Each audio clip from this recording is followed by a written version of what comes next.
It doesn't start as cult. It starts as a genuine church, and it goes through a process of occult, and the last stage, it becomes cult. Once it becomes cult, it is where the church leader is recognized as a spiritual father. Because of, even if people, they come physically and attend church there physically, but they also belong into a spiritual family. And this spiritual family will make sure that it breaks all your physical and biological relationship with your biological family. You no longer have a good family, whether with your wife, or whether with your kids, or whether with your husband. Your world, it is in this church. And during that time, we had several church programs, because the intention is to keep people in the church. That is the reason why in most cases you find people staying in that particular church, because they have to be in the church. They have to be far away from the world. Their systems wants them to be locked in that church so that indoctrination can be easy on them. So we had several services. We called them miracle services, breakthrough services, prophecy services. We came with different names so that the lives of our follower could be associated with church. And the teaching or the preaching in those churches, we don't preach Christ. I remember very well when I came, they told me and said, when you preach, you should not preach about Christ. You should preach about prosperity. You should preach and promote about witchcraft. People have been troubled by witches at night. People have been bewitched by family members, and all those kind of preachings. So the preaching is an indoctrination of fear and bondage. Because when you listen to such sermons, when such sermons fill up your mind and your spirit, after church service, you start to be confused.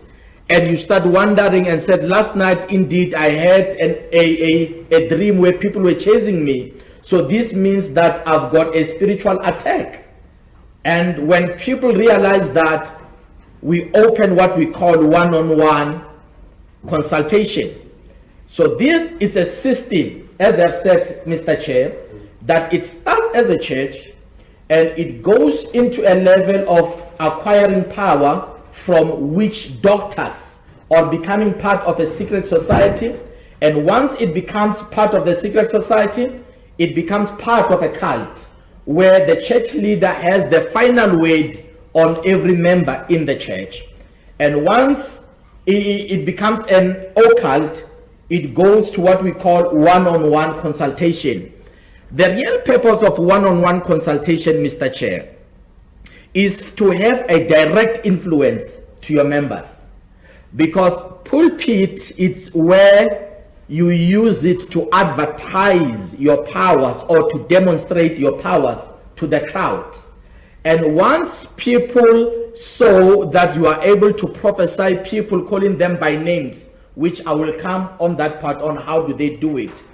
People long to have a chat with you on one-on-one or on a private space. So that is where the one-on-one platform are always associated to this kind of practices. Now, the pulpit or a Sunday service, it is not a normal service like the churches where we come from or our traditional churches as we know them, especially here in South Africa. We know that on a Sunday service, a family will come just to worship the Lord. But in this setting, a Sunday service is a place where the cult leader sat down and he brought a strategy to raise money. Because in every service, there have to be a miracle, and after that particular miracle, there have to be money that is raised. Money in which sense? In other churches, they will collect normal offering, as we know it, And after collecting normal offering, they will give a space and say, go and buy the oils which are been set at a particular corner in the church. They open the sales in the house of the Lord. So people are able to go and buy the merchandise in the house of the Lord. And how do they do it? Firstly, they will allow a testimony to come. Somebody will come. Most of them, they've been bought. They buy this testimony. Others, it is true, they have experienced a certain power, but their testimony has been scripted down. They tell you how to say it. Before you can come and speak direct what comes from your heart, you meet the senior prophet or the church leader or the cult leader, and he will tell you on how to say it. A lot of testimonies that we see on these churches, it is not what comes from the heart.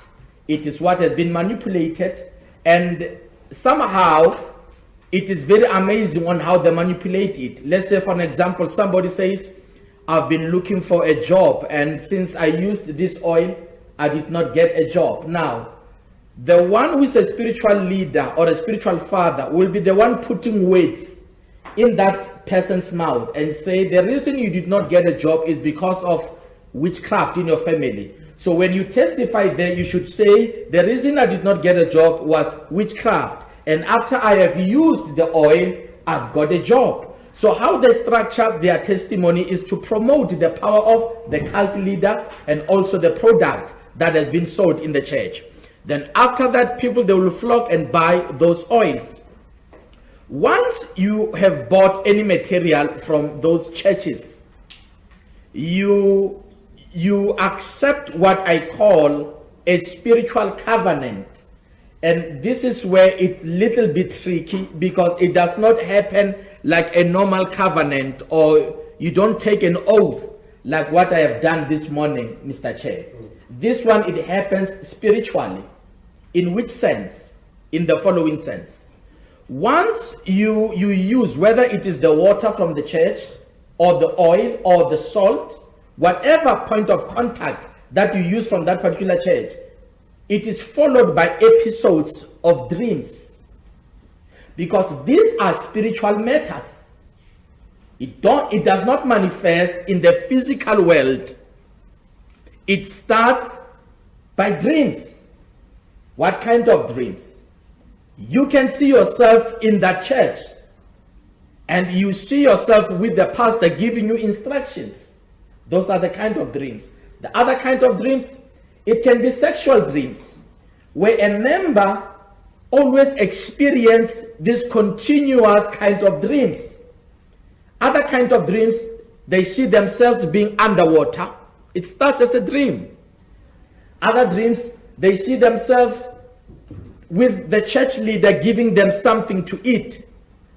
And after they have dreamed those kind of dreams, they go back to the cult leader and say, I have experienced this kind of dream. I need spiritual help. And the cult leader understands very well the interpretation of those dreams and what does it stand for. And he will be able to take them from step one to another step. That is the reason a member of such church, even if they can have a headache, instead of going and buying Panad or Grandpa, they go to the cult leader to consult for a headache. Because their life is being controlled by this church. So anything that happens to them, they have to go and get a clarity from the cult leader. And the cult leader is in a position where he's able to manipulate and do what it pleases. Others have been raped by the same cult leader, but it does not look like rape, Mr. Chair. The reason why it doesn't look like rape, it is because after this individual had this particular dream where he saw herself in an intercourse, an intimate space with the church leader, the following day he starts or she starts to develop, this particular person starts to develop certain desires to this cult leader. And as she goes and explains to the cult leader what she has dreamt, the cult leader knows and understands very well that a seed of lust has been deposited in this particular person. So the cult leader will only act on those that he has identified certain signs on them. And that is the reason why their raping process will be continuous. It will be something that happens today, and it comes again after a month. It comes, and funny enough, you find it is the victim driving her car, or the victim moving to the cult leader just to be raped. I am sorry to put it that way, but that is how it is. And these cult leaders, before they can do those acts, they groom their people. By grooming, I'm referring to where they make sure that they give you a position that is closer to them. You are able to see their bank balances or bank statements so that they can show you how powerful they are. They are able to even speak with politicians on a loudspeaker, where this woman who's been groomed will be listening and talk to high-profile people, business people, people of influence. And by so doing, they are making this one who's going to be a victim of rape to look up to this man as a powerful man. And once the cult leader has made sure that he has groomed this person, and that is where the actual acts begin. The difference between this kind of rape or abuse with the one that we normally hear on the news or we read, it is they don't go outside the church. These cult leaders uses the church, their church, usually they call it their church because they are the founders of those church, uses their church as a place to pick which one they want to use as a victim. They cannot go outside on the street and do that because they will lose the case. But they make sure that they use those people in the church who have been initiated to believe in them. And these powers, how does it operate? Once you join, it is like you are selling your soul. By selling your soul, it means that you allow your body to become an instrument of demons. Because when you start performing those miracles or you prophesy to people, it is the demon that you have acquired from that particular place that is in operational upon your life. And once that demon is controlling your life, the demon will come and have a particular habit or character upon your life. You are a man of the cloth, but this particular demon pushes you to go to the taverns and drink. After a powerful sermon, you find yourself in the tavern drinking. This is the demon inside of you. This demon makes you to have multiple relationships. So you find that there's an imbalance between what you are preaching and what you are living. Because of preaching, you are using your gift and your experience. The Bible says the gift of the Lord, they are without repentance. Some of these leaders, they've got charisma. So they use their charisma and experience, but while their character portrays that of a sinner. So there is that imbalance. And once there is that kind of imbalance, followers of that particular church will also begin to behave like their leader. We normally call it transference of spirits, but it has to do with more of grooming, if we have to be literal. Because of the pastor will be close to the worship team members. In most of the time, they are women. And as he's part of them, he starts to show them his private life. And by so doing, he is grooming them to live a sinful life. And in the worst case scenario, that is where you find a one man who is sleeping with 5 women who are part of the worshiping team in the same room at the same time. And when such things happen, They don't talk about it because they say this is our daddy, it's our spiritual father. And when they do those things, they twist the word of God. And these young people, they don't question because they've realized this is a man of power who is able to talk with politicians, who is able to talk with influential people. So whatever he says, it means we have to follow it. Thank you, Mr. Chair.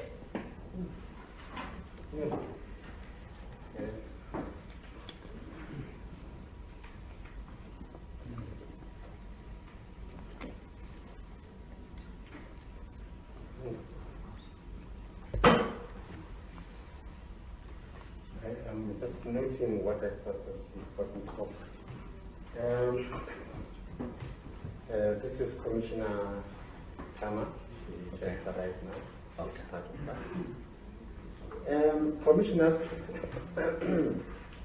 as I indicated in the beginning,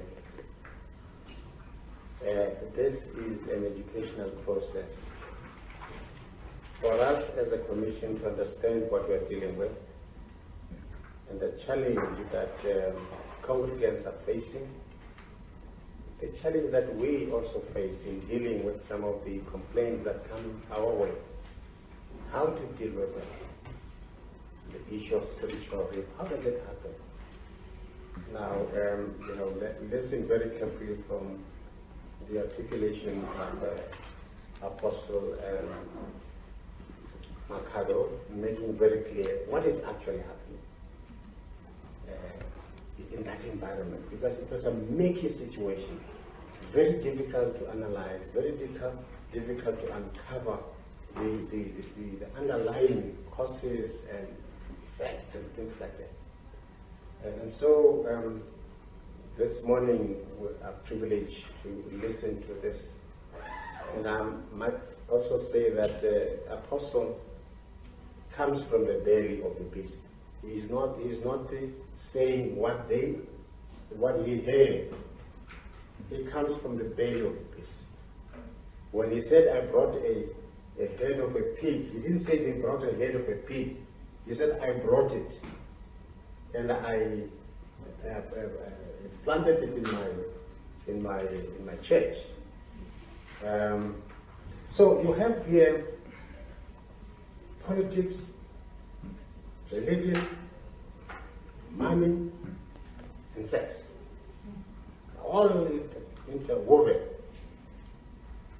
Okay? When you talk about the influence, you're talking about political influence, because you're at a higher level where everybody sees you as a leader, and as a leader who has a multitude of people who are following him or her. But they forget, how did you get this crowd following you? It's because of the elements which the apostle has rightly explained to us.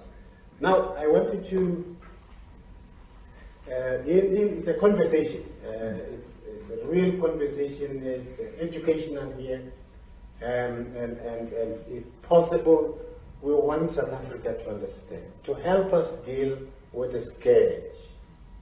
And this morning I was being interviewed, I said, or some of the words, if women and children can't find solace and protection in the church, where will they get it? If they are chased in communities, in their houses, in the streets, if they can't find a place of hope, a place of care in the church, where will they get it? And this is the question South Africans must begin to raise. Okay? Over to you, Commissioner Weta. Okay. Thank you for what you've given us so far. I must say it's very enlightening. I just want to ask you, I noticed in the beginning when you first started your church, your first reaction on leaving Bible college was to come out from authority and come out from accountability.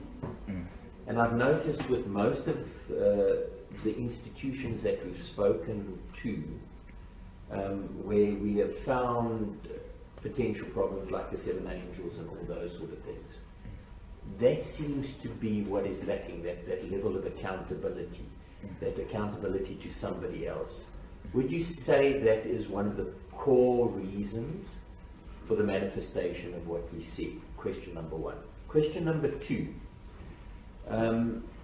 When you joined the secret society, how do they influence you, and what is your responsibility towards the secret society, obviously, for them having brought you into this fold, as you might call it?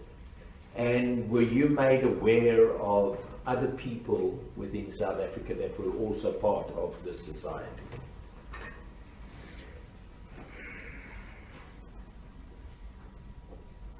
All right, can I answer? All right. Thank you so much for the two questions. The question about accountability. I will say, as we know that every church has to belong into a body. But once you start to move away from a body and you start to become a body by yourselves, it shows that you don't want to be accountable. In my instinct, I graduated and I was ordained by the Apostolic Faith Mission. But after my ordination, I started what is called independent ministry. Now, independent ministry did not ordain me, but I was a pastor without a license, because my license was supposed to serve in the Apostolic Faith Mission. So what is happening is that we have people who rush to the Bible college just to get the license, but the ministry where they are now serving has nothing to do with that license. It is like you go and you get a code 10 license, but you come and you drive a code 14 vehicle. So I was operating independent without a license, because my license, I was supposed to serve in the Apostolic Faith Mission. So I served there without the license and without accountability. And as I was serving there, I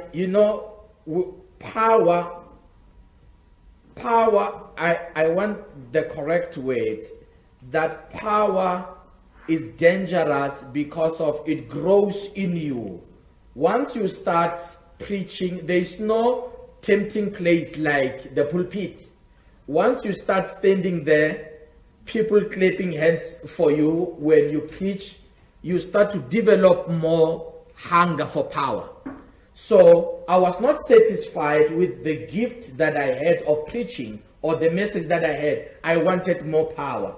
And more power, I knew that the Bible college could not offer me this particular thing. So I had to look for those who are doing this. And those are people who have been in the ministry. So that is where I diverted, and I never went back to the Apostolic Faith Mission by then, because I knew that they won't accept these practices.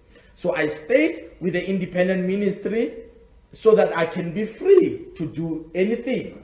So when a person begins the issue of being independent, it means that they are running away from accountability. So that is the core reason, I can say in a simple sentence. Coming back to the issue of the secret society, it does not mean that it's only in Nigeria where you have a secret society. The word secret is universal, and it means something that is hidden. Once you have a group of people who know a particular truth and they don't want to expose that particular truth, then it's a secret. It's a secret group. So the secret society in this instance, it's a people who use witchcraft powers, and they are aware this is witchcraft powers, but they hide it from their followers. They preach to their followers and say, don't go to traditional doctors and consult, while them are clients there. And some of them, they're not just clients. Some of them, they've been initiated as traditional doctors. So they are traditional doctors, and also they are pastors, charismatic pastors. So this is where we call it a secret society, because they don't reveal their true identity. We just see them as men of the cloth. Now, this group of people, especially the one that I belong to, you must have a sign to show that you belong to. They made a sign on my body, on my left hand. They made these 3 stripes here. These are the 3 stripes where they said, with these stripes, you will be able to see other members of this house, other pastors in your country. If you look at their left hand, others, they've got these 3 stripes. It's a sign. And once you meet these particular people, you don't greet them with your right hand. You greet with the left hand, because you belong in the same spiritual family. So they start to influence your behavior. They tell you what you must not eat. They tell you how to live your life. They even tell you that the money that you make, you must send it back to them. So you are no longer in control of your life. You are in control of the demons that you have acquired, and you are in control of the society that is ruling your life. And if you want to come out, they will tell you and say, if you want to come out, we will kill you, you will die. And this secret society does not only have pastors. You know, in our towns, we have these ones who are called Dr. Mama, or these ones who put their posters there. Those are part of the cult. They work together because of, it's either you do it traditionally or you do it via a church where you will disguise as a prophet. Now, these ones who are called Dr. Mama, they are the ones, if you have any problem, you take the names of your church member, then you give it to this one, who will do a consultation to the spirits during the week, and he will give you what we call a feedback. And on Sunday, you have a data of what is called prophecy. When you go to your pulpit, already you know that Norma has a problem because of Dr. Mama has consulted the spirits. So you stand there and you give out a prophecy that has a network of all these other role players who are not Christians. So in a nutshell, I can say leaders who are part of a secret society are controlled by the secret society. In a worst case scenario, they even tell you that your church members have to change and put on a uniform. And once you come to the church, you will say, God has spoken to me. And it is not God, it is the God of the society. Thank you. Commissioner Landa? Thank you very much. Previously, when we had other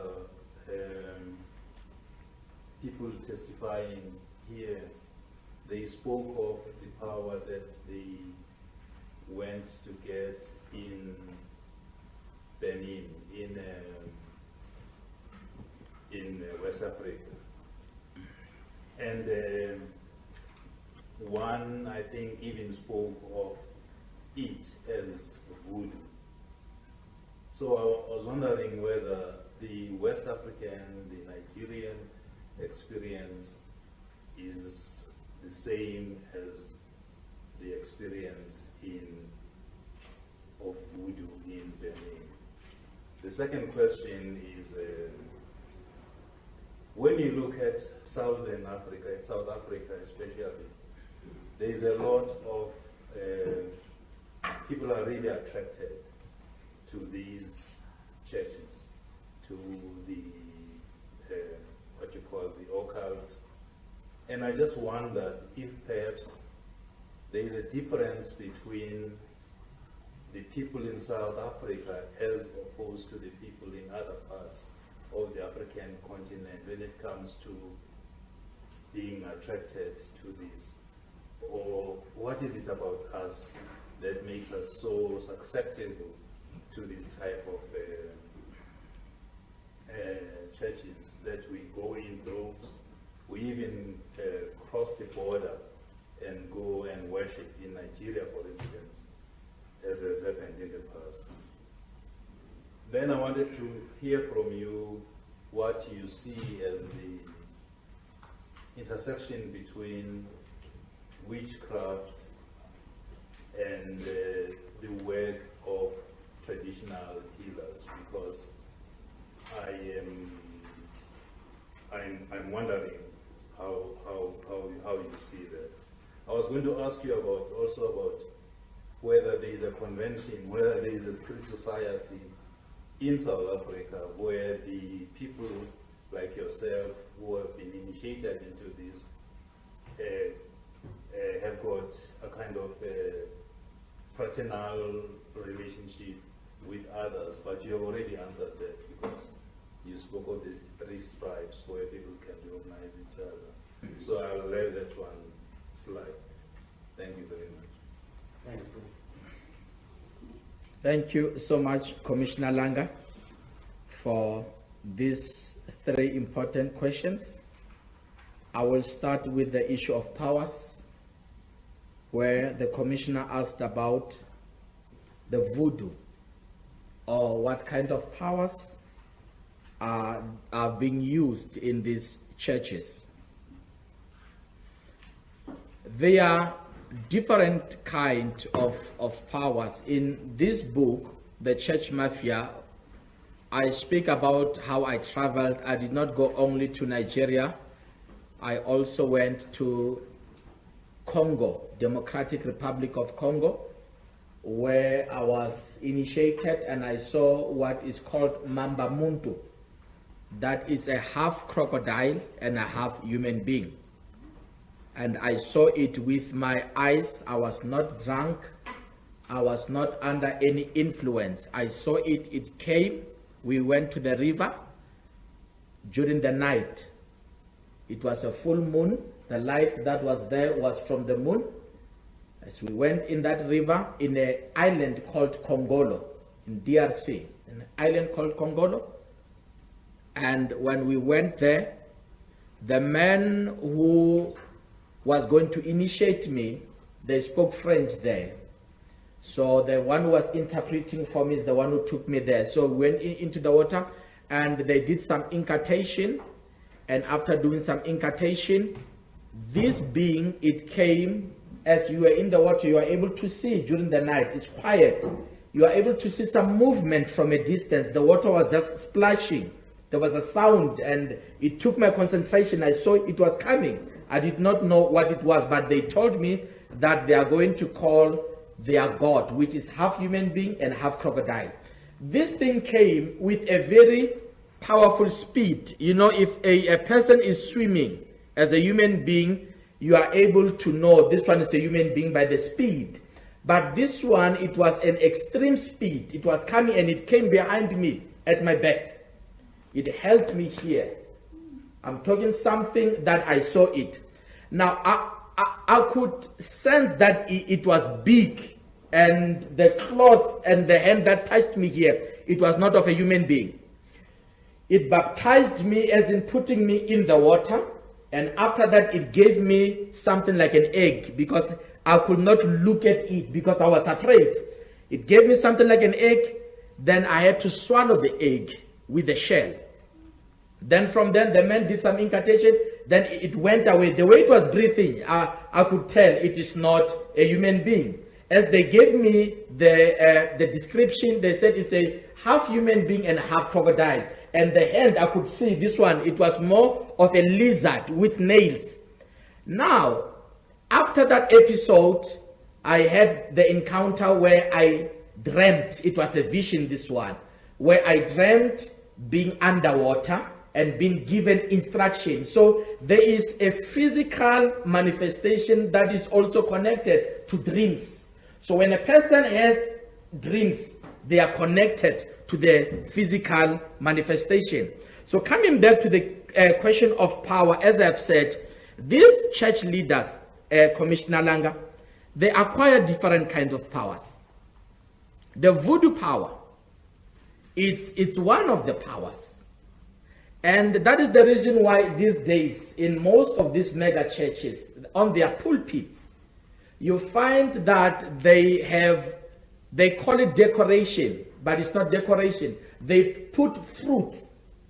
You know, when you worship voodoo, You can do your own research. They put fruits on the particular gods. Where the god is, there must be those fruits as a sign of a sacrifice. So on this pulpit, they are very beautiful, but they are surrounded with fruits. So that is a sign to show and say, on that pulpit, it is an altar of a voodoo. Because fruits in the church has nothing to do with the church. So those fruits, they are a sign that we have sacrificed, we are giving you these fruits. And after the service, they can say, everyone come and pick up the apples. And people, they will go and pick up those apples. They start to eat. But they don't know that those fruits there, they've been sacrificed to the god, which is voodoo. And it does not end there. Others, they even go to an extent of using what we call marine spirits, which is called the water spirit. Water spirits has a background where you can trace it also in the Bible. It comes a long way. Now, this water spirit, number one, the church where your church is, it must be next to the water. There must be a river next to the water where you are able to take people for what we call baptism. But this is not the same baptism that Jesus encountered. This is a baptism into an occult. It's more of initiation. So they use the water or the river that is next to the water, or they can even have a swimming pool in the church. If they have a swimming pool in the church, all members will have to vie through that water. If they don't have a swimming pool in the church, they can make a service, a special service where the pastor will say, I'm coming to wash your feet. Out of the blue, the pastor says, God spoke to me that I can wash your feet. And every member in the church will take off their shoes, because this is a marine kingdom that wants to influence the church. So every member of the church has to vie through that particular water. So the pastor will come and wash you. He will take his time. He's a busy man, but he has to make sure that he does that by himself with his own hands. He'll bath your feet. That is what we call the marine powers. In other instances, they use what they call do as I say. In my instance, they gave me a small horn. It was called Ashe. It's a Nigerian name. It's called Ashe.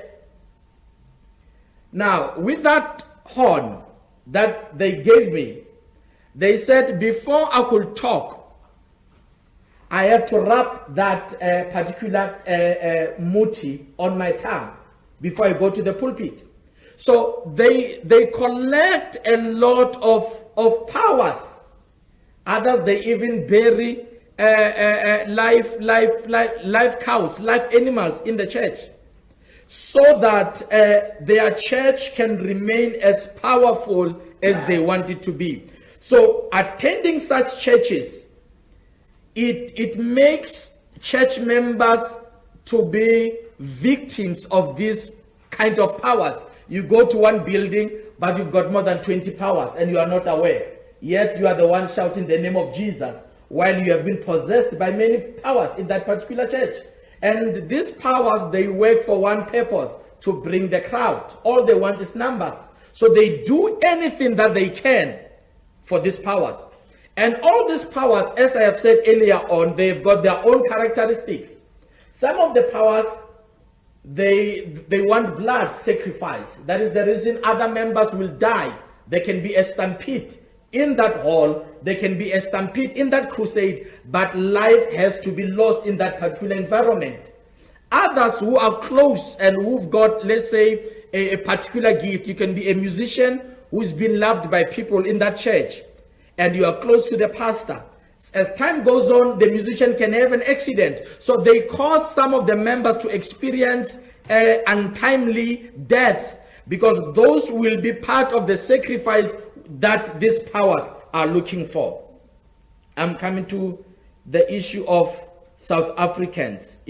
Are we the only one who are being these victims?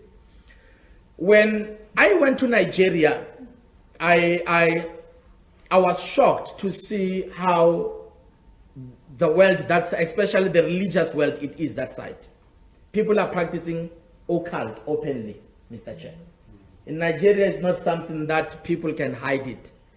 And it was my first time to see a lot of churches, mega churches, where there is a lot of following, but they don't believe in Christ. Remember, I'm from South Africa, I'm from a Bible college. Even if I was looking for power, but my world says, if there is witchcraft, everybody hides. We don't talk about witchcraft. But in that country, people are proud to say, I'm the best witch here, and I can do and undo. That's what they love saying. I can do and undo. I can open and close. So, in South Africa, I think the lack of awareness, because of these people, they hide through the gospel. They bring the gospel as a point of attraction, while they know that they are practicing these particular practices. So in South Africa, the lack of knowledge, most of South Africans, they were like me before I went to Nigeria. They did not believe that you can use witchcraft in the church. But my experience has taught me that it is possible to have an occult priest who is a witch and who is preaching on a Sunday at the same time. Because of what they say, it is not what they do. Privately, they are occult priests. And on Sunday, they stand as the men of God. So, South Africans, we are at risk because of these people, not only foreigners. These days, it is not foreigners. Even our own brothers here in South Africa, they are joining this train. They are moving here, going out, going to acquire power. And once they have given you power, it's usually a snake. This is a snake that grows. And when it grows, you must have spiritual sons that will be able to impart the same power they've given to you to others. So a lot of pastors, they go there, they collect these snakes from Nigeria, they bring it here to South Africa, it makes them prosperous, famous, and here is a young pastor from the Bible college, like I was at that particular time. I looked to this pastor, I joined him, he gives me part of the snake, and he also goes and becomes a spiritual father, and he will target somebody else.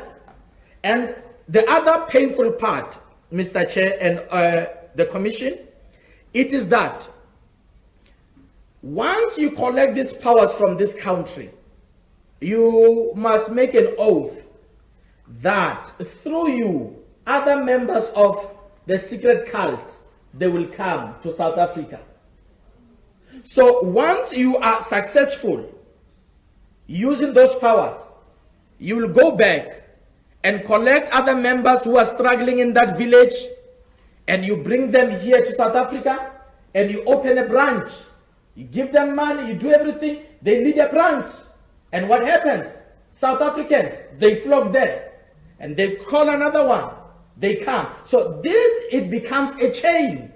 And all these most of these foreigners, they work with our local pastors.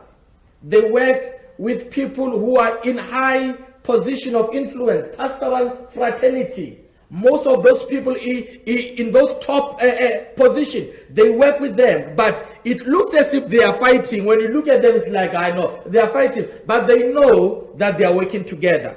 So, in answering the second question, I will say, South Africans, we become victims because we don't know what is occult. South Africans, we don't believe that witchcraft can be practiced in the church. Coming to the issue of the difference between the witchcraft and the traditional doctors, I will say you can find witchcraft practice in the church done by a man of the cloth. You can find witchcraft in a traditional doctor, done by a traditional doctor. So in my own understanding, witchcraft is when you use powers for evil use or for evil purposes. That is witchcraft. Traditional doctors are people who use traditional ways, ancient ways, ancestral practices to do their practices. But even in that particular group, you can find those who don't sleep at night and they do their own things. And when you come to the house of the Lord, it is a modified witchcraft practice where one is given a bottle of oil and they will tell you, this oil is do as I say, you must pour it in the foot of your husband. Just because of it has a sticker of your church and it's written from Jerusalem, then we say this is not witchcraft, but it is the same practice. Some of the women, they've been told that during the night, around 12 o'clock, open that oil, speak and call your husband wherever he is. So those are witchcraft practices in the church. Thank you, sir.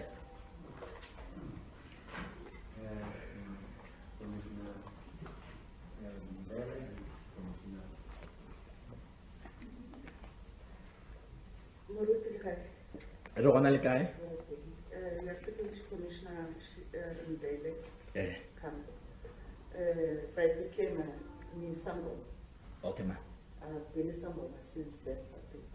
Okay, ma'am. And I'm fully practicing in Sambo as I sit here. Okay, ma'am.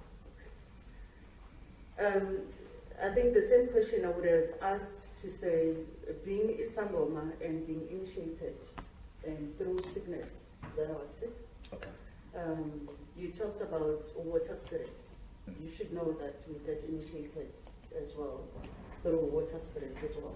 Amanda, we also have the spirit of Amanguni, which is called Nguni. The others may differ per tribes as we come from. As you allude, linking it with witchcraft, now I'm looking at your translation of the marine spirit. Is it the same if you understand the spirit of Amanda, what you are explaining, or maybe the spirit of Amanda may not be understood by you if you did not go and Twasa, like we go and Twasa? I've made a disclaimer to say through Ukula because it's not something that you ask for, as you should know. It's something that befalls you. And after a length of treatment, nothing comes, you know, and you are called by the spirit, you know, your ancestors to do things. Okay. So maybe I would have wanted just a clarity on the spirit of Amanda, or the spirit that you understand. Linking also, I'm also being initiated as Esporofitwe, which I went for almost 1.5 years. As a faith healer, you should know, faith healer, we use a lot of amans, baptism, and many things that we do. If you understand faith healing, but profit in an African traditional way.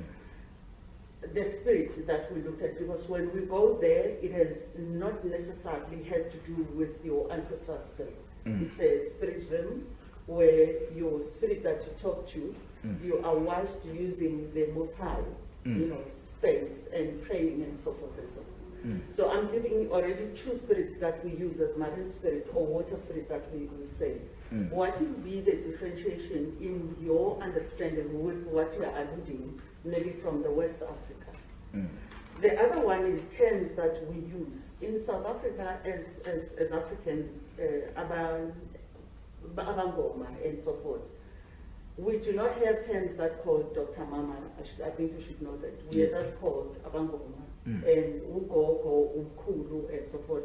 We may not necessarily understand what makes someone to be Gogo Mama. It's not in our space, we do not. However, it is in South Africa. It's here. And it most of the time find a clash between the South Africans here with our brothers that come from outside that may be deemed traditional healers, which, as your definition you say, it may not be the same as our definition here on healers, Isangoma, Abangoma, and so forth. I'm going to the dream provocation and control manipulation. In the same space, you know, I'm just wondering to say how far one manipulates one's dream. Because when we go in the initiation, you go depending on your dreams. as a Sangoma. Your vision, some things that you hear, that you see, other people cannot see. You know, so different from the space where you find yourself. Okay, I think in the back of my mind is the question of the witchcraft itself. Because if you look in South Africa, you've got a community that identifies themselves. It's a white community as witches, it's a religion that practices in South Africa. As you speak, they might be listening. Majority you find them in Cape Town. Johannesburg has some, which they are practicing. It's their practice as witches or pagan or Wicca. That's what they call it. Yes. And they're practicing that. It's their right to practice, which I may not necessarily go into deep because I don't understand what is that. However, as they come to the conclusion that we are here and we are practicing, and you are alluding that they are using the spirit of witchcraft, but what they are understanding, it's not peace, what you're saying, but labeling, using the same language as they use, which might be different. Family, as a primary institution, has collapsed, as we speak in South Africa.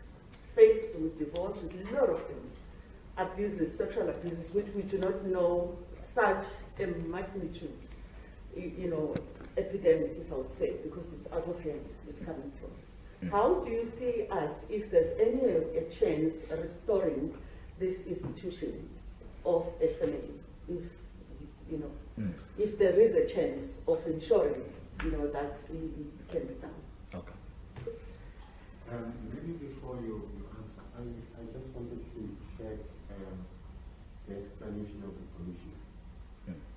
Because I wanted to find out how it will help us to understand the consideration. Okay. Because you have defined which, in terms of the departure of the glory of God.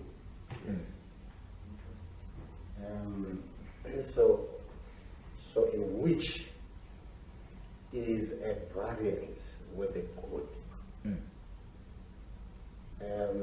So you don't define which in terms of the good. It is always in terms of the bad. So the spirit the commissioner is talking about, I suppose, is a spirit of the good. Am I right? You're talking on The spirit that you're talking about, the spirit samanzi, your initiation, is always about building community. Yes. But also I touched on the issue of the witch itself, because to say there's a community in South Africa that uses that word as witch, they are witches.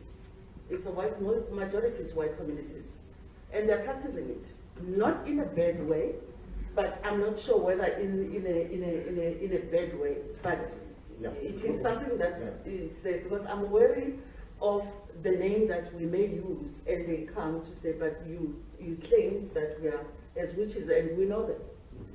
How do we handle that, knowing that we've got a community that say clearly, what you talk about, it's not something to do, we've got nothing to do with this. I think we will have to invite them to explain to us, because we can't speak for them. For now, we take a definition of the witch as you say it, but they will have to come and tell us what do they define because that will help us to find the differences. Okay. Okay? Thank you. All right. Thank you so much, Mr. Chair, for giving clarity, and also thank you for the question, Commissioner Mbele. When coming to my own understanding or definition about the water spirits, looking into a context where we have our own people who go through initiation, maybe they were sick and they had to go through that road, and after the initiation they are healed. It shows that the process that has been taken has a spiritual influence, and spiritual influence is something that is above our human ability, something that the doctors could not do, but here they are healed. But when I refer to the water spirits, remember the Bible says thou shalt not worship any other god. It means even the elements that are created by God, we cannot worship them. But when we talk about water spirits, it is when you start bowing down to that water, that river, putting candles there, and asking life or blessings from that particular river. Remember, there are elements. I think Commissioner Mbele can relate with me on this. When I was a false prophet by then, I had even traditional people coming to me for strength. I would give them strength. I had bishops of churches that I would give them strength. And also I was at a position where I was giving charismatic leaders powers to prophesy. So I was at a particular position of understanding deep these spiritual things. So there are elements, the water, the fire, the air. That is the reason when a person says that wapahla, they use those elements, whether it's in burning candles or in the content is the element. So here we are talking about the element of water, which one goes there and asks for forgiveness. The energy that comes there, you start worshiping it. And that is what we call it, a marine spirit. It has a particular spirit which I cannot define. In my instant, I was fortunate enough to even encounter this particular thing. So in this instant, it is when you know with your heart that I am not using this water, but I am worshiping this water. So worshiping the element, that is where it becomes a marine kingdom. Because we can't run away from the fact that we need this element as part of our body, because we need water to drink, and we've got heat in our body. We need air to breathe. We also depend on this particular element. But there are those who are called spiritualists. This spiritualist, my experience in the West Africa, here in South Africa, you've got people who are able to throw the bones down and they interpret the bones. But there is very different. You find a man seated there, and the man will just look at you. Those are spiritualists. Others, they put on the long robe, the dress with red or different colors. And you sit down there, they take water, they pour it there, and they're able to show you or to tell you your future or your past experience. So these are spiritualists who use water as a religion. Whatever they do, they go to that particular water, and they are not worshipping, they are worshipping the spirit from that particular water. So the marine spirit, it is when a particular church worships water, whether it's publicly or privately. Now, when coming to what we call faith healing, this is a very interesting question, and I hope South African will also have a clarity on this one, because it is the searching for healing that makes people to go to this church. This church are associated with healing. But as a spiritual person who understands, maybe in the context of the commissioner, who understands healing in their own context, will know that healing can still take place in different forms. Healing can still take place whether you use Panado, is healing at the end of the day, whether you go through that process here, Uktwasa, the person will tell you that I am healed. So healing can take place in different ways. So the faith healing that has been practiced in these churches, it is not a Christian healing. The reason why I'm saying it is not a Christian healing, it is because these people, they use different forms of religion combined in one umbrella. There is what we call the Reiki. Reiki is energy, being able to transfer energy using your own hand. So if you look at your television, you look at how these people perform. They make you to stand there, they put their hand on your forehead, that is Reiki. And they put it for a while, they start shaking it like it's vibrating, and they move, as they move it, those are Reiki practices. So you are able to see different forms of other religion or spiritual elements that has been embraced or under one umbrella, and they say it's Christianity. So the faith healing, it comes in different ways. Others that have been given water, Others are given different things. Others, they give you what they call instruction. In Sesotho taelo. You must go and do 1, 2, 3, 1, 2, 3. So at the end of the day, you see healing. So healing in these churches, they are not Christian based. They do what they've adopted. What other religion, traditional, they come and steal, and they go to Hindu, they steal, they go to other religion, and they make their own religion. When coming to the issue of the terms, once you join this secret society, you are given a name. And in this book, I have spoken about the name that they gave me, which was called Katakata. That is the reason a lot of members of secret cults, they don't use their names which appear on the ID number. Where there's a pastor, he will start coming with new names, because you have to use names that are associated with the particular demon, or a name that will make whosoever will mention that name will be under your spell. So the name that I was given, I was instructed that in the posters or the flyers that I should distribute, I should put that particular name, so that whosoever touches and call that name will start believing it's a spiritual connection. So that is the reason why there will be a clash between the South African traditional doctors who've got their own terms, and here we are, we've got people who come with names we don't understand. And they are all over, and even the church leaders have adopted this particular name. We no longer have pastors. We no longer have titles that they are from the Bible. These days we've got forensic, whosoever. We've got bazooka, whosoever. We've got ganda. So you see that there are particular names that are associated to this particular cult. So it is in connection with the cult, the issue of the names.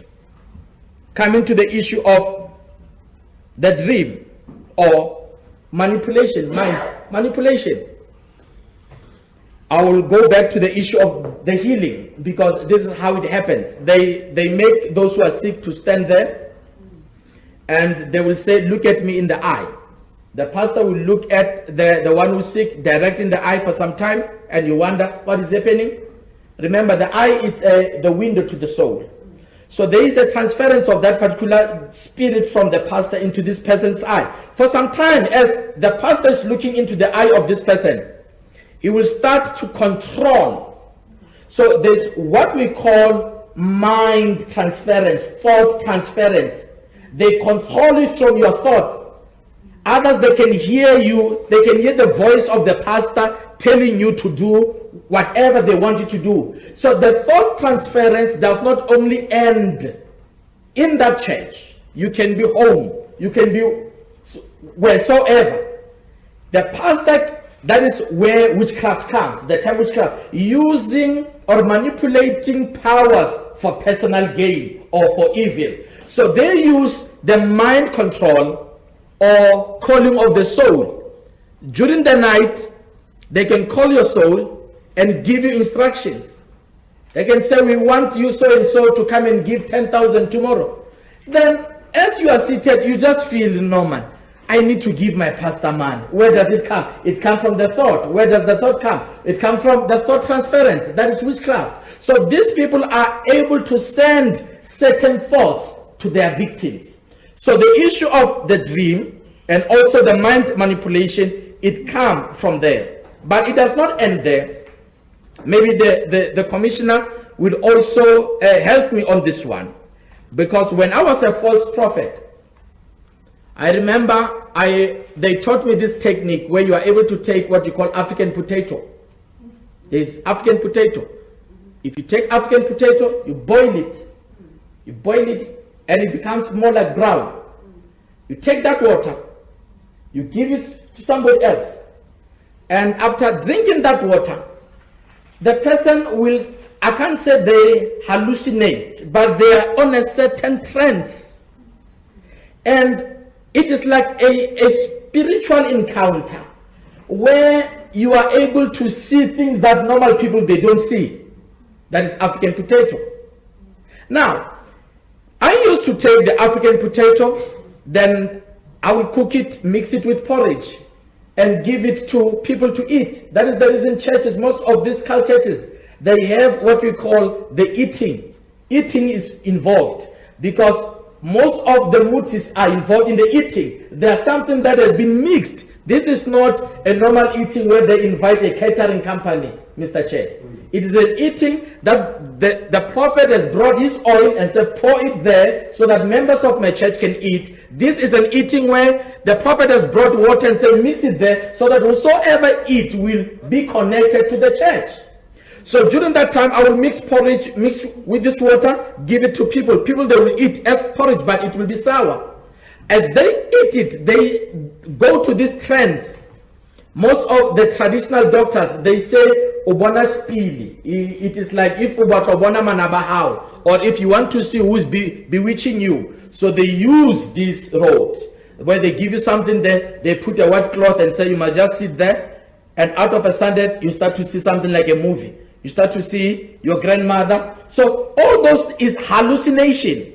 So the issue of the dreams, mind control, it is a built-up process. You don't just dream. There are things that has been put together for you to reach that level where you dream. And those dreams are manipulated because there is an element of witchcraft in those dreams. I will come to the issue of the family. It is very sad where you see churches are being responsible to cause divorce these days. Church leaders are mentioned in a lot of divorce experiences. Why am I saying this? A lot of women who attend church and their husband, they don't attend church. They go to the church, they go to one-on-one consultation, and when they go to one-on-one consultation, they speak because they believe the pastor will help them. They even speak on how they are not satisfied in the bedroom.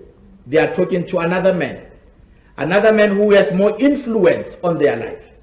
And where does it end? It ends in tears, where the woman becomes the victim of abuse. We've got instances where these so-called spiritual leaders or spiritual fathers or papa, once there's that title, you should be conscious and say, yes, somebody has more power than the husband at home. Because the papa or the spiritual father is the one who will give instruction on when you should have on where you should be intimate with your partner. Because the papa controls everything. So the only way to restore families, it is when we go back to the word of God. When we teach people that a pastor does not have final authority in your marriage. When God created Adam and Eve, he never created a pastor next to them to control their marriage. So family, we need to restore, or we need to teach women to respect their husband at home. Even if their husbands are not working, Mr. Chair. Women should stop talking the weaknesses of their husband to another man who's not even faithful to their wife.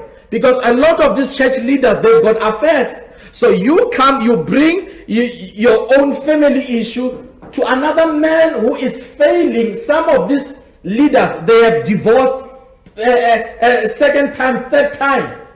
And some of them, they're even on a process of divorce as we speak. But look at the women who are going for marriage counseling to such leaders. So we need to re-educate women, empowering women, that women, we know that you've got issues, but don't take your issues to your spiritual leader. Women should come back, have a conversation, have a society, not secret society, but a society where they are able to help one another. Women should counsel women.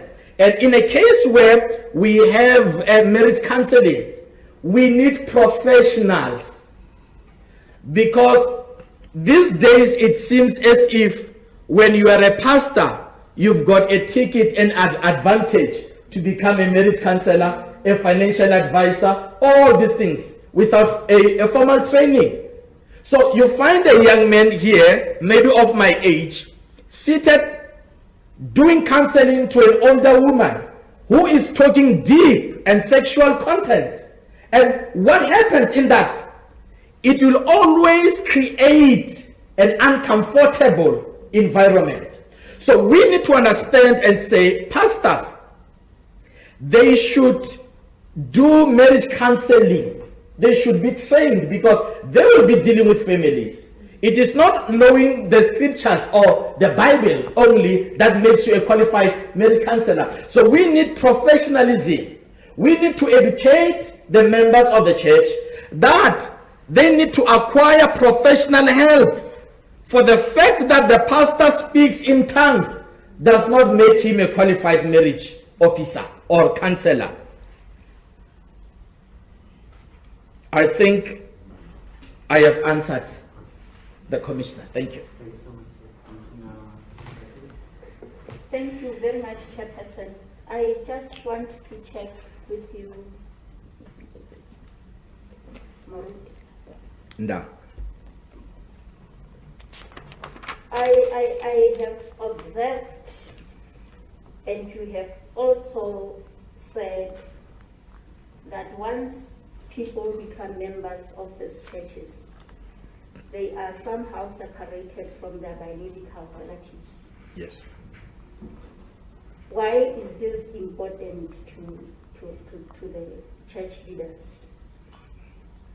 And number two, is whether these rituals that are performed in order to give the religious leader powers, are they sustainable? Do they expire?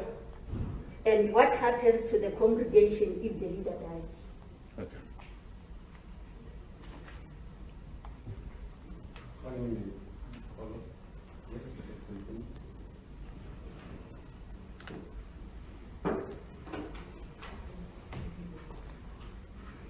Okay, I can answer. All right. Thank you so much.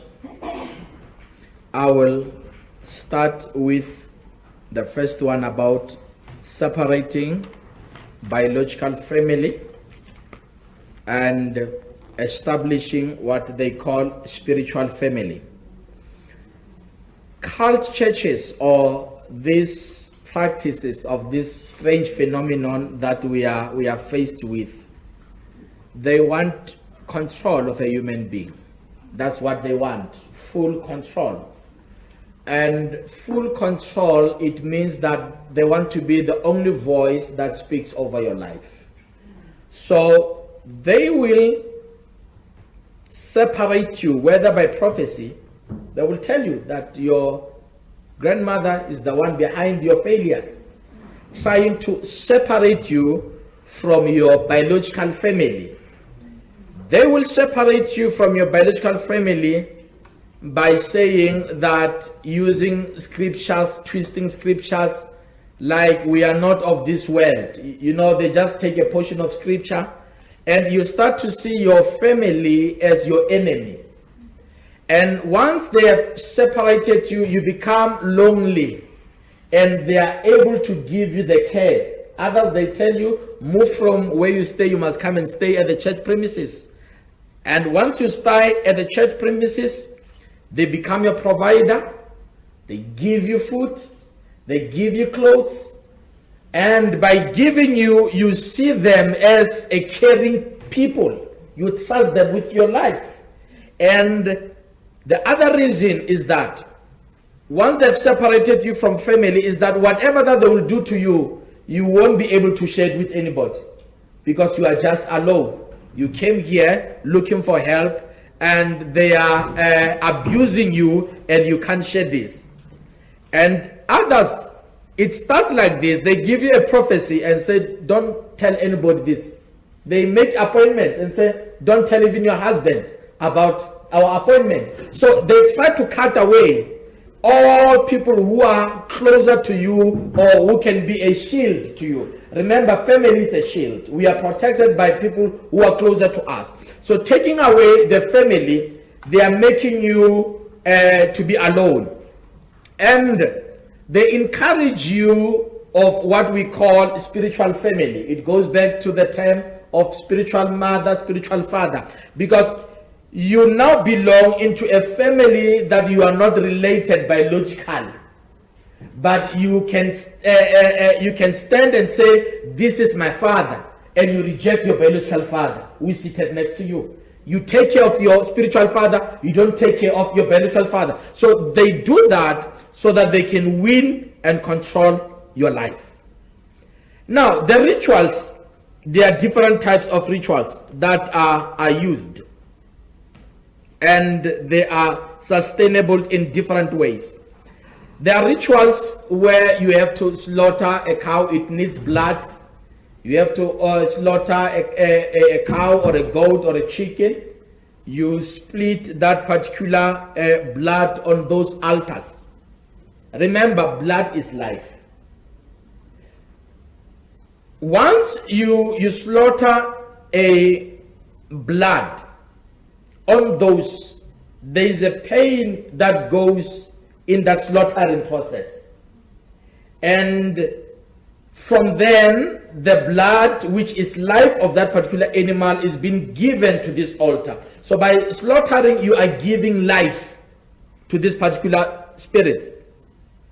There are other rituals where they use human semens, or human flutes, whether they come through a sexual act, or whether they tell you to cut your hair, or whether they tell you to cut your nails. They use human flutes for rituals. That is the reason why you will hear of an instant where a pastor or a church leader can sleep with about 7 women unprotected. Why? It is because what is needed is those human flutes that are taken to the altars. And once they are taken to the altars, the victims are the ones who suffer, because their lives now starts to struggle as the church leader becomes more prosperous. And they maintain it through the very same act. And the question was asked and said, if a church leader dies, what happens? If those powers are not maintained, Chair, it's a problem. Usually, if a leader is about to die, they have to go back to the house where the leader acquired power, and there is a transference. They must do that ritual. But let's say the leader dies and they don't know what is happening, but they know that the father was just using things. What will happen, Mr. Chair, is that one from the family, to protect the secret of the family, will be appointed to be a church leader without a calling or without a gift. And as a church leader, he will be protecting the idol of the church or the God of the church. But as time goes on, there will be blood, because these powers, if you don't service them well, they start to fight and destroy everything it has built. So you will find that there are churches where people are fighting, there's division, there's this up and down. It is because of you are no longer using the right methods to maintain this power. Now this power is fighting its own. Everything that the power has accumulated, it has to be destroyed, attacked by this kind of power. So once the cult leader dies without initiating a follower, it becomes a problem. People die. People kill each other. There is a division. Whether you try to talk about it, there can never be a union, because the issue is the powers. Thank you. Thank you so much, Apostle. I want to ask a few questions. Very instructive indeed. The purpose is a conversation. Let's get the nation talking. do we understand what we're talking about, what we're entered into? My first question, Apostle, is what are the dangers associated with these practices, especially for social cohesion and nation building in our country? And what are the risks for national sovereignty, so to speak, national security? Because if you have got pockets and pockets of power, would this not militate against a coup against the government of the day? Because of the pockets of power everywhere, and they claim authority. In other words, you've got government within government, or a society within society. I just want to check, are there dangers or nothing? Okay. Thank you so much, Chair, for these interesting questions. The dangers. Churches were built to bring unity. Churches were built to restore communities.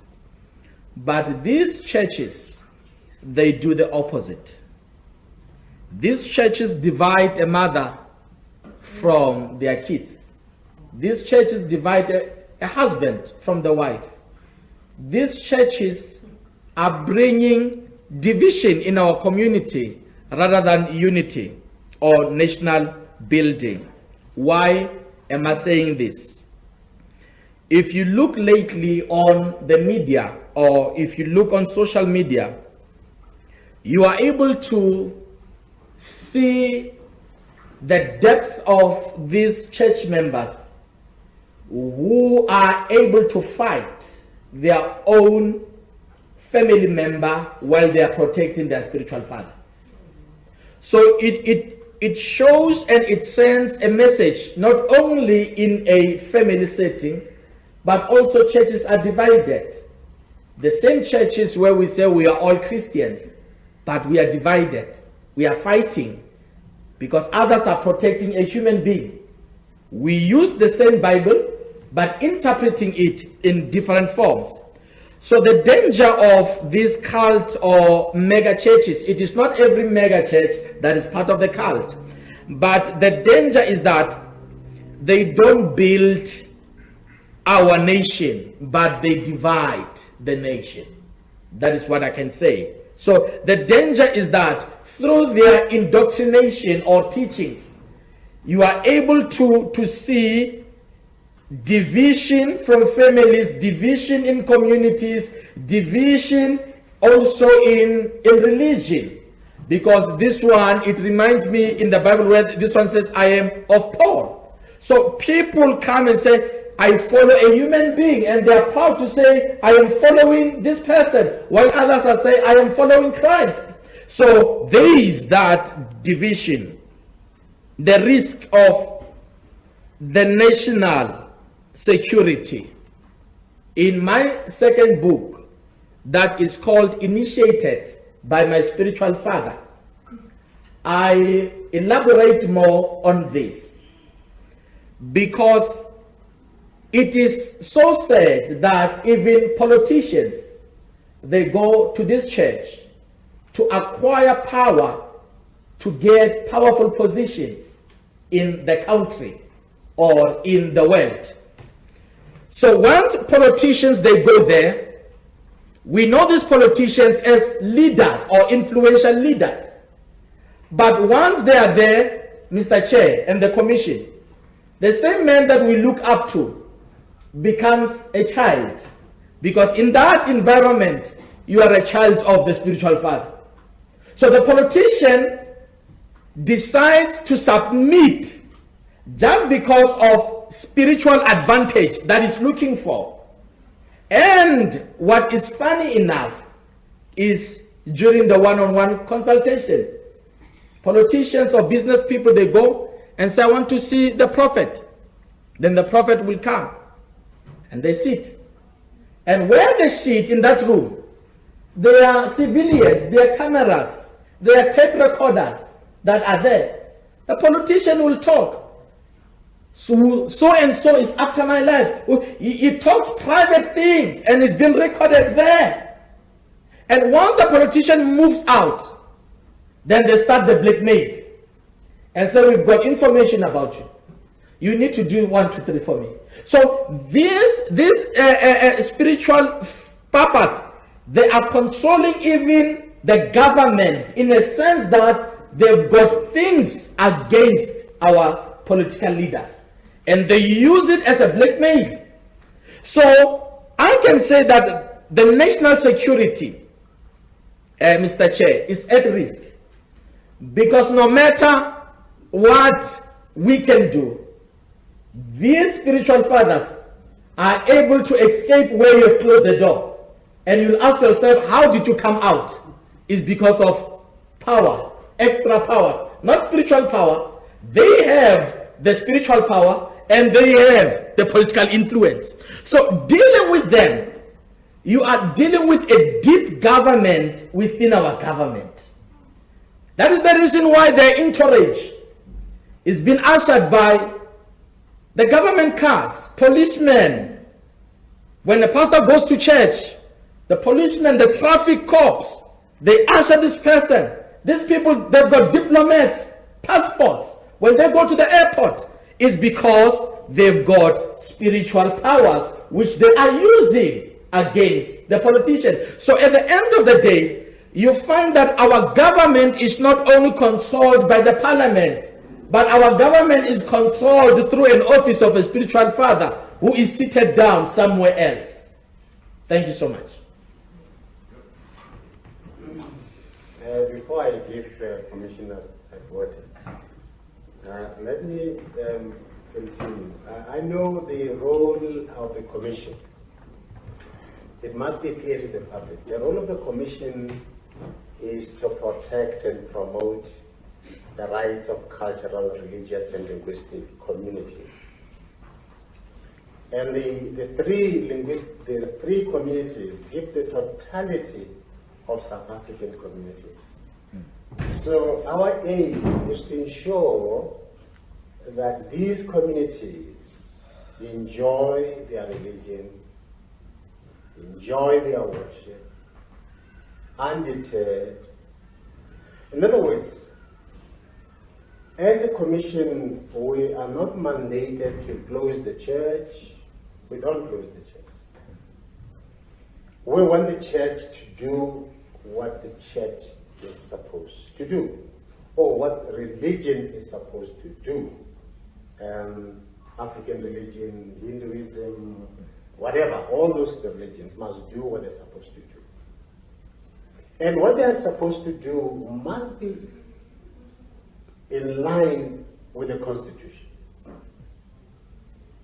And what we're about here is about the Constitution. Suppose the religious behavior was weird, you know. But in that behavior, what is important is to what extent are these behaviors violating the rights of the religious communities, the human dignity of the people. To what extent, and that is for us a key element. How to make sure that the religion is a home in which people find satisfaction in enjoying their worship, enjoying their common understanding of the Bible speaking. Now, what I wanted to find out is in which way, in your view, can we minimize the practices that impinge upon the violation of the rights of these communities, the violation of their dignity, and the violation of the freedom of religion, so to speak? What can be done in your view?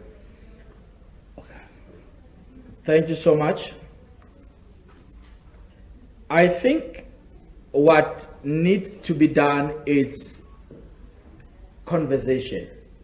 We need a conversation in the villages, in our community, in the local halls, because bringing a conversation, not only a conversation that brings the churches only, but a conversation that brings everybody, all this religion coming, including the traditional, and we sit down and have this conversation, and we allow people to ask questions, because these are, remember, in this case, it is the pastor who is wrong, it is not the multitude, but the victims are the multitudes.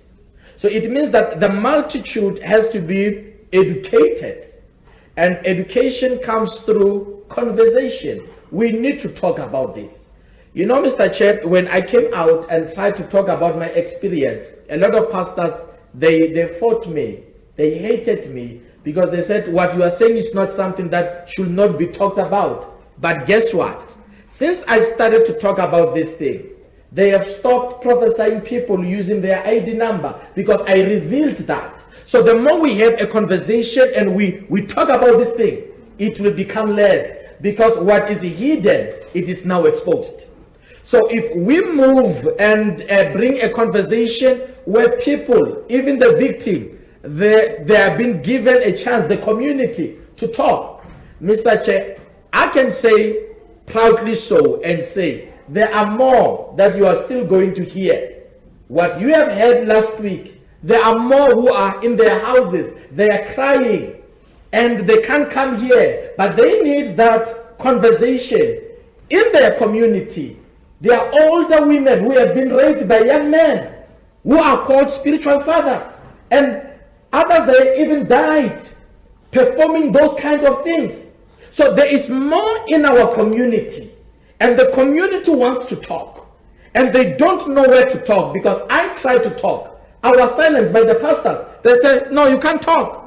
But I was bold enough and said, I am talking my story here. So we need the commission to go to the people, hear them, and after hearing them, may the commission have a particular manual where it will give these people on how to identify cult churches, distribute it, and let people understand.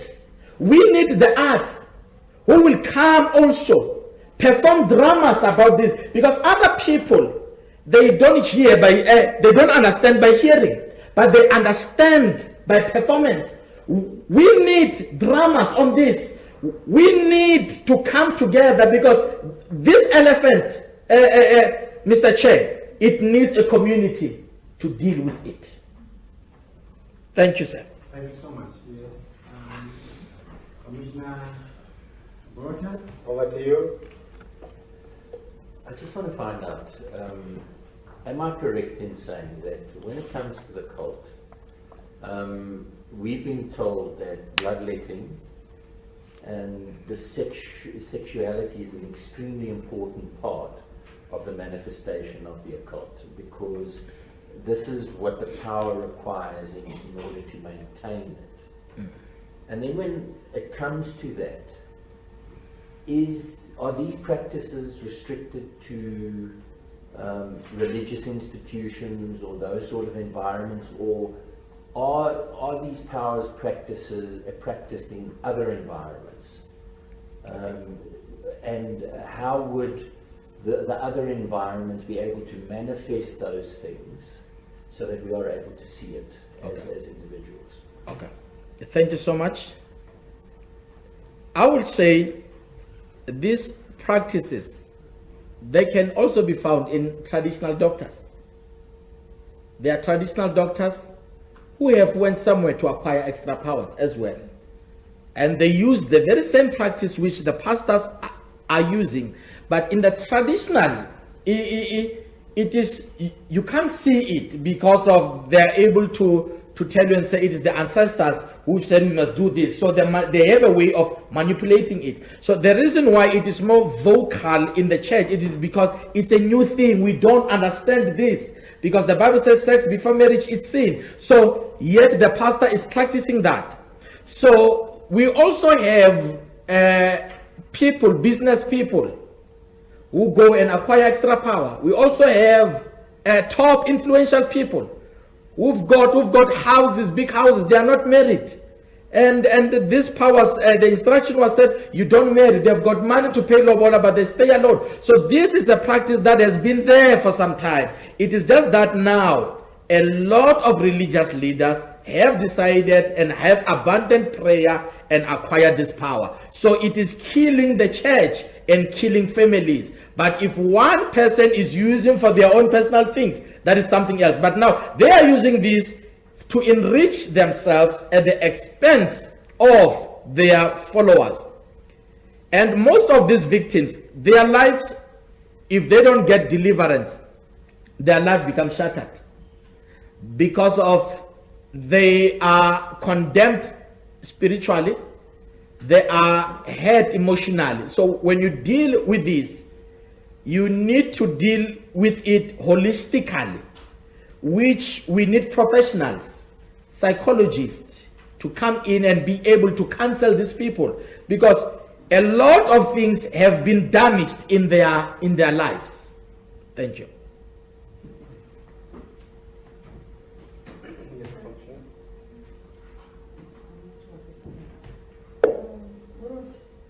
You know, you're talking about prophecies as we engage.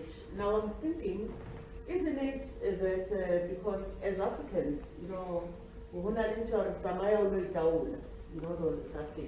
you go and consult. Okay, yes. So that you consult for the family to understand what is happening around you. Others may do it once a year, it depends on families.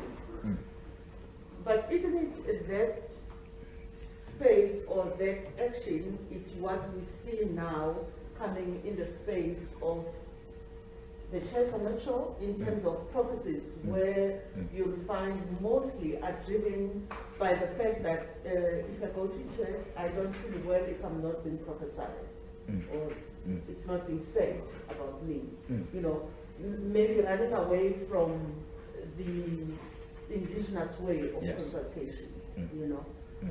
It's just a thought that is coming to say, isn't it this is what we see, because as Africa, this is what we believe in Zamalo Trola, so that you fix your things, you know.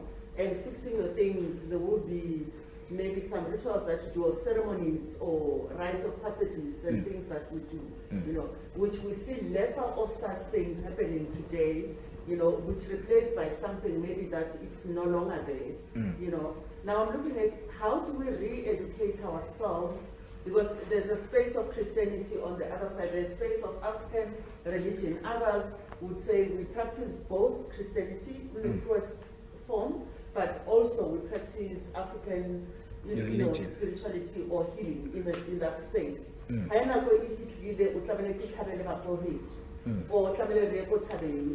all there. It's just a thought that comes to say, we are in a space where we see this pot all in one, maybe getting lost somewhere. I don't know. Maybe you can assist us on this. Okay. How do Thank you so much, Commissioner Mbele. I will say that this cult, they mix, as I've said earlier on, that they mix a lot of religious practices. But because we are here in Africa, in South Africa, in an African context, there is a high influence of the African spirituality in these churches, in a sense that in an African religion they give you muti, which is come from a tree. Now in these churches they know they can't give you muti, they'll give you an oil which comes from the same tree. So just because it is oil that is packaged well but coming from the same source, it is the same practice. And in this church, they will tell you that because you used to give to your ancestors, now you should give a certain amount of money. It is the same practice. You used to give to your ancestors. You are used to this thing that every year you give a cow to your ancestors. Now you must bring that cow to the man of God. So it is the same practices. And in the African spirituality, you go, you consult. Here, they don't, they call it one-on-one. It is the same practice. So, Chair, actually here, we are dealing with a modified African religion that is camouflaged as a Christian church.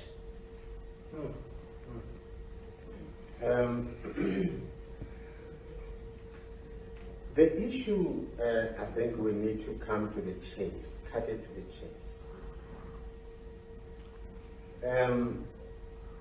CRL is not a police commission for religious practices. We cannot police them. CRL is only concerned that practices that emanate from religion should not violate the rights and the human dignity of our people. That's the bottom line. It should not turn our people into zombies. Should not don't hypnotize them. Don't use practices that would let them use their resources without thinking. If they have to think to give resources on their own, we call it voluntarily. But the involuntary giving as a result of some kind of practices that accompanies that, we have heard people saying, I've been impoverished. You can't give beyond your capacity to give. There has to be a limit. So people must understand the role of the commission. It's not a police person or a police commission of the religious, cultural, and linguistic communities. We are saying each and every religion, culture, linguistic, adhere to the Constitution and its imperative. Anything that does not align to that, it will not make this commission happy. And of course the country will not be happy as well. We don't want to hear the cries of women, children, even men who are under exploitative environment and who are being abused. People come to us. We don't go to communities and invite them. They come here. And religious leaders, when they hear their own members talking about their own suffering, they then blame CRL as if we have created the problem. We don't create problems. So when they create problems, people will want to get the problem solved. Where do they come? CRL. Now when we deal with the problem, they say, no, CRL is now gaining against us. We don't gain against anybody. It is the people who have been violated, who feel aggrieved, who say, CRL, please help us. So we allow people to speak and tell their own story. And the aim is to build. The aim is to construct a new society in the context of the new constitution. And we want to promote loyalty to the country, loyalty to its people. That's what our role is all about. Okay? Is there anything? It appears we have had a very good morning with you, Apostle. Thank you so much. I only forgot to ask you how, at least you said something about your initiation. I wanted to check the concoction that they gave you. Did you see what is inside the concoction there? I wanted to know the concoction, but it did work, isn't it? It did work for you. Yeah. After I have buried the head of a pig, without any doing extra program, I saw people flocking to church. So I can say I saw, yeah, it did work. Yeah, yes. But those people who are flocking to church are not people who are looking for the word of God. Those are people who come for prophecy, prosperity, and other things. Okay. Yes. Okay. Well, thank you so much. Thank you, Mr. Chair. No, I thought I was concluding, but I can see there's more interest, but I can't stop you. I can't stop you. Yes. Thank you, Chairperson. I just want to take Moru. or how did you manage to come out of the system? I think we forgot to talk about it. Okay. Thank you so much. When I was there, as I've said, that I acquired more power. What happened is that one day while I was doing consultation, people were coming to my house from 4 o'clock in the morning, queuing for one-on-one consultation, because this power will attract. This power gives you fame. It makes people to think that they don't mind traveling and coming to wait at the gate before you can start practicing. So people were flocking at my house from 4 o'clock in the morning. So I was doing one-on-one there in my house, in Soshanguve by then. Now, one morning as I was there, 3 policemen came. And they said, we are looking for Makado. They called me by name. And they said, we are looking for you for a mutilation case. Where mutilation, it is a practice of dealing with human body parts. That was in Soshanguve by then. Now they arrested me and I went to Hoshimampuru prison for that particular case. And I was going through trial. What happened is that as I was practicing as a false prophet, people came with human body parts. They came to me and said, we are selling you this so that it can boost you, so that you can be more successful. So I saw them, but I did not buy them. Now, what happened is that when the policemen came, they had a case of somebody whose body parts has been chopped off, and they arrested the suspects. So they were looking and tracing where the suspect went. So they came to me because the suspect came to me as well. So in that case, I even helped the police people to tell them, these people, they came and they said they wanted to sell me the body parts, and I did not buy them. And I showed them where they have hidden these body parts. I took the police people and I showed them. And the police, they found the exhibit. Then after that, what happened is that I was acquitted from the case because they could not find anything that linked me as a buyer from those people. And once I was acquitted from that particular case, I spoke and said, you know what, this is not the life that I want to live. I want to come out of this kind of lifestyle. So that is where my turning around came while I was in prison. I started to say, I am turning around from this. The second thing that happened is that I stopped going to church. I said, I'm stopping and I'm going back home where I need rehabilitation, restoration, and deliverance. And I spoke to my parents and they prayed for me. I stayed home for some time. And I said, what I have done, I'm no longer waiting to be a pastor. I said, no, I'm sitting down. I applied for a job. I was a driver, a courier driver. I moved around as a driver. Up until one day as I was driving, the same call came to me and said, this is not the life that I was called you for. And I wrote a letter to the Apostolic Faith Mission. And I asked them to come back because that is where I got my training. And the Apostolic Faith Mission gave me a process and said, before we can accept you, you need to go back and serve under one pastor. After you have served, the pastor will monitor you, and once they are satisfied, they will be able to give you the license. I did that part. After I've done that part, after I've served, I was reordained by the church. And after I was reordained by the church, there was a church in Sebokeng, Zone 10, the AFM. They advertised that they are looking for a pastor. I sent my CV to apply in that church. I went for the interview in that church, and I was appointed to be the pastor at that church. So today as I'm here, I am employed in that church. The gentlemen that I came with, they are the elders of the church. Thank you, sir. Thank you. No, thank you so much for that history, Apostle. Thank you. So it can be done. Yes. We can turn those that have been caught up Yes. into men and women that can serve God once again. Amen. Thanks, Chair. Thanks, Lord. Maybe for me, it's what do we do in terms of the recourse of members that were in your own group now, Now that you have been restored, rehabilitated, I think you are still going through healing. Yes.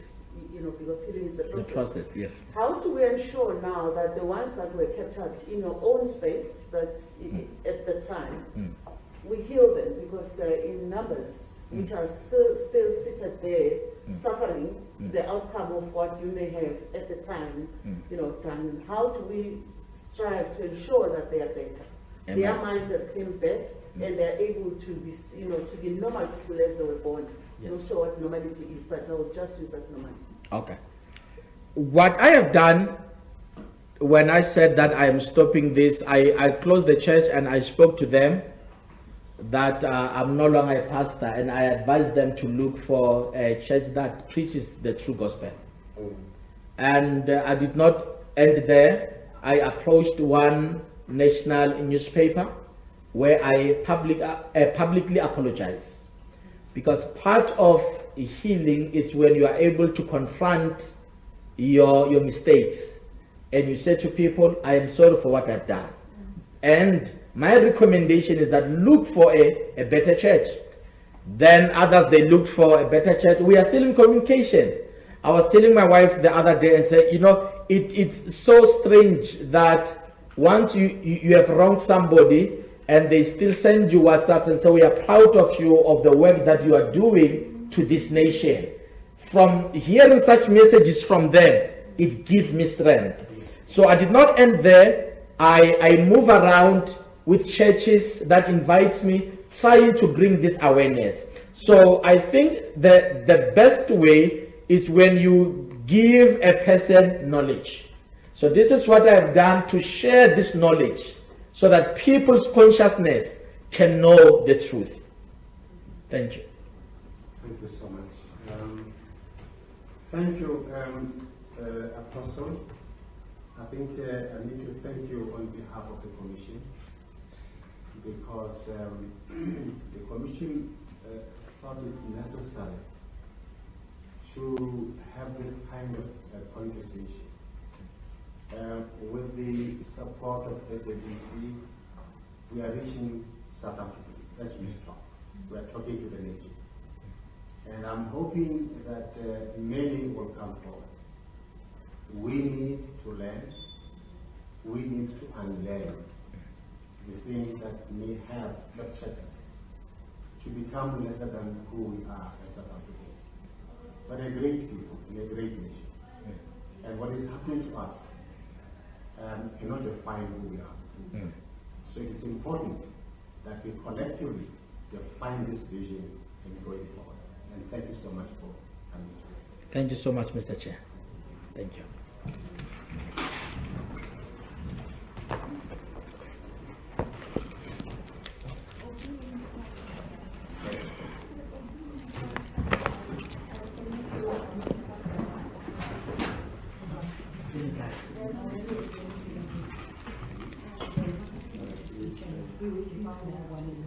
Sorry, I forgot. You know what, Apostle, please sit down. I forgot I've got a family here. I have a family. I want to thank the family, the media family. Amen. They've been here from the very beginning, all the time, because they understand their role. The role of educating, the role of ensuring that information gets there to everybody, so that nobody can say we have not heard. So these are the emissaries of the nation, and thank you so much for that. Thank you. Chair, could you announce the next session? And I suggest if lunch is ready, if the lunch is ready, we could go for lunch, because we're supposed to have the next appointment at 1 o'clock. So that when 1 o'clock arrives, you can go there. Just make sure, even our visitors should not leave before we have lunch together. Just make sure expedite that. Expedite that. Colleagues from the media, the next appearance. Okay, it doesn't matter, just call it. We will be outside if the lunch is ready. So maybe at 20 past 1.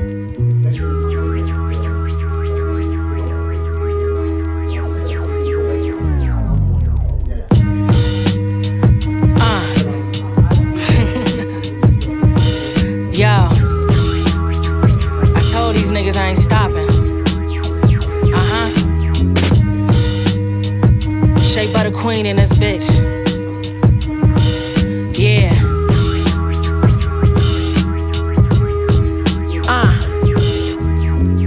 Yo, since an innocent teen, my environment's Freddy Krueger trying to live out my dreams. It's a horror scene. It's hard trying to get us to sleep, but with short sleeves, they couldn't see the tricks on my sleeves. I had a list of goals, I'm trying to figure which plan to work. Depends on your thirst. You go to school, strip, scam, or work. What's a flood to a fish? What's a gun to a fist? I keep a blade that I use just to cut the tongue of a snitch. We take life for granted. It take pain sometimes to cherish that. We trade the hood for neighborhoods where the whites stare at blacks. Come from searching in trap houses to find your parents at. Enough coke lines on the table to write a paragraph. Never talk to snakes, that's what I learned from the Bible. But I learned from my idols to earn work for my title. They tell us sky's the limit, stay on earth for survival. But that's why I'm moonwalking, cause I learned it from Michael. Yeah, peep the writings that I wrote, worth diamonds and the gold, that's right. From a city full of thieves, turn pennies into G's, that's right. Peep the writings that I wrote, worth diamonds and the gold, that's right. Yeah, from a city full of thieves, that's... Yo, I was a innocent teen, knew the difference between expensive and cheap. Paid my dues, but I wish it was free. They gave me crumbs, I made a meal so my niggas can eat. Never settle for getting fed, make a position to feed. Let's light a match and see how long would the fire last. When they expose your skeletons to the room like a science class. From where these niggas either shoot dope or they high off crack. And fiends' arms looking like NASCAR tire tracks. I plan on dying rich. When I was born we was broke. To take a bath you use the sink water to pour in the bowl and heat it in the microwave, or you can warm on the stove. But ain't no heat, so gotta wash up for the water get cold. This fame shit, I wasn't impressed. I fell in love with the checks. And that feeling you get right before you coming from sex. Always pray to a God before you rush to a bed, cause I hate family reunions and sleep the cousin to death. Yeah, peep the writings that I wrote, worth diamonds and the gold, that's right. That's right. From a city full of thieves, turn pennies into G's, that's right. That's right. That's right. Peep the writings that I wrote, worth diamonds and the gold, that's right. That's right. That's right. Yeah, from a city full of thieves, that's